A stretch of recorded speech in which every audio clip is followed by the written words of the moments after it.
Breed development ఉన్న జాతులలో నేను ఈ దక్కన్ బ్రీడ్ లోపల ఈ మాచర్ల బ్రీడ్ చుక్కజాల బ్రీడ్ అంటాము, అన్నీ కూడా చుక్కజాలతోటి ఉంటాయి, మీరు చూసుకోవచ్చు. ఈ చుక్కజాల బ్రీడ్ను నేను సెలెక్ట్ చేసుకోవడం జరిగింది. ఇవి ప్రధానంగా నాగార్జున సాగర్ పరివాహక ప్రాంతం లోపల ఈ చుక్కజాల బ్రీడ్ ఎక్కువగా ఉన్నది. మన మల్లెపల్లి, దేవరకొండ, తర్వాత డిండి, తర్వాత మాచర్ల, మన ఈ పరిసర ప్రాంతాల లోపల ఈ జాతి ఎక్కువగా ఉన్నది. ఐసిఏఆర్ కూడా ఈ జాతిని గుర్తించడం జరిగింది. తర్వాత ఈ చుక్కజాల కూడా గొర్రె గ్రోత్ బాగుంటుంది, రోగ నిరోధక శక్తి కూడా ఎక్కువగా ఉంటుంది.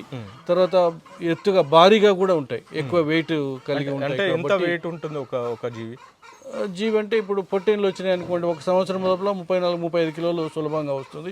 గొర్రెలు ఉన్నాయంటే పెద్ద గొర్రెలన్నీ 45-50 కిలోల వరకు కూడా, 50 కిలోల పైన కూడా భారం కలిగి ఉంటుంది. పొట్టేలు